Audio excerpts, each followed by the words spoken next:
Hey guys, your second project this week is all about value scales and finding different objects that show different values, arranging them, and taking a picture. So let's talk about what is value first. So value has nothing to do with the cost of things.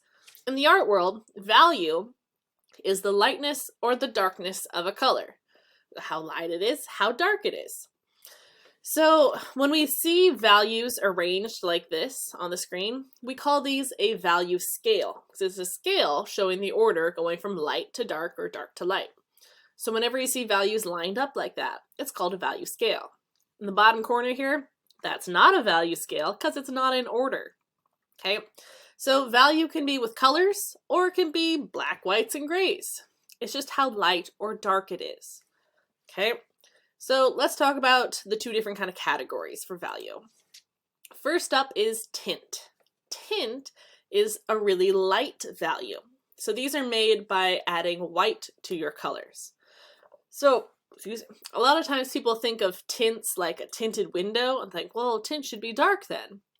Actually, if you stop and think about it, a tinted window is actually a really, really light gray. It's that way you can still see out of it. So tints are really light.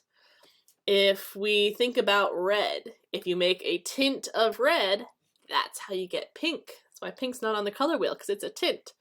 So you can make lots of different tints. There is no just one correct tints. There's a whole scale of hundreds, thousands, infinite possibilities of the number of different tints you can get out of a color. It's all just about how much white you add. If you only add a little white, it's only a little lighter. If you add a lot of white, it's a lot lighter. Opposite side of that is shades. Shades are really dark values. They're made by adding black to a color. So think like the shade of a tree. It's really dark, right? So shades are when you add black.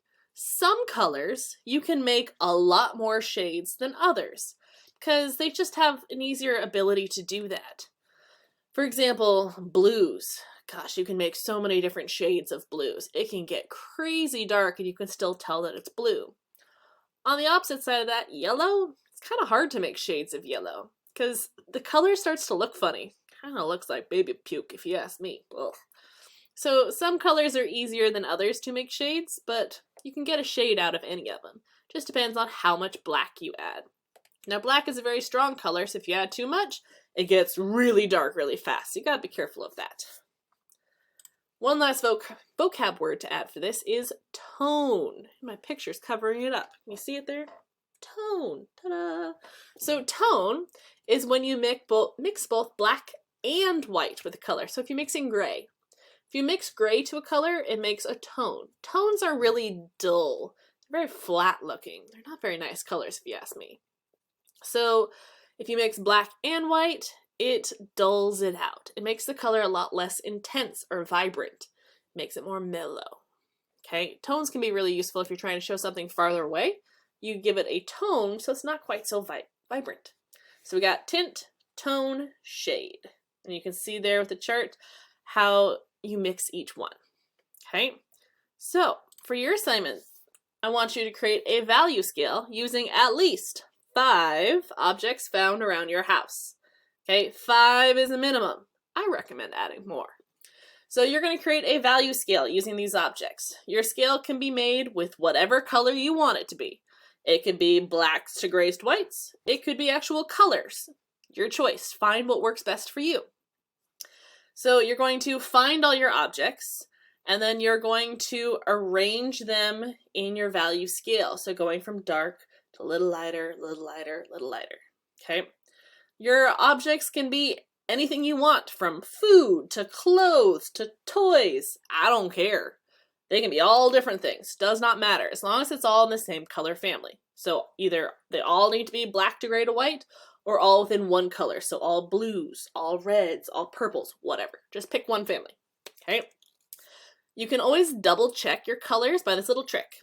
Take a picture with it on your phone, and then go into edit the photo and put it into black and white. If it looks like it's going from dark to lighter to lighter to lighter to lightest, then you know you got it right. If the colors, when switched into black and white, don't look like they're in order anymore, then you're going to want to flip it. Okay? Your picture that you're turning in is a regular color picture. Make sure there's nothing else around it. Take your time with it. Okay, so step 1, walk around your house and collect your items. Decide what color is going to work best for you. Number 5 is a minimum. Find a clear spot, lay it out, and take your picture. So lay them out, make sure it's in the right order, double check, make sure it looks good, nothing distracting in the photo, and take your photo. Now you'll see in the example photos in a second, you can be in the picture if you want, but you don't have to, okay? That's your choice. I don't care. As long as the object showing the value is in your picture. Okay, obviously take your picture, attach it to your reflection when you go to turn in. Here are some examples. So these people, they used clothes for theirs. So they found their laundry. They just went through their basket, through their drawers, through their closet. And we see how we got the pink going from really bright and then getting lighter and lighter and lighter. That end one even kind of looks like a tone. We got down in the middle, we see the black to grays to white. And then right below me, we got the blues. Dark blue to medium blue to light blue. Okay, so it can be any sort of colors that you want. I like the one on the left here because she chose lots of objects, and they're a lot smaller. It doesn't have to be big laundry. It can be bunches of little things. Or the one right below me here where they lined it up on the stairs. I thought that was a really smart idea too. So be creative with how you take your photos.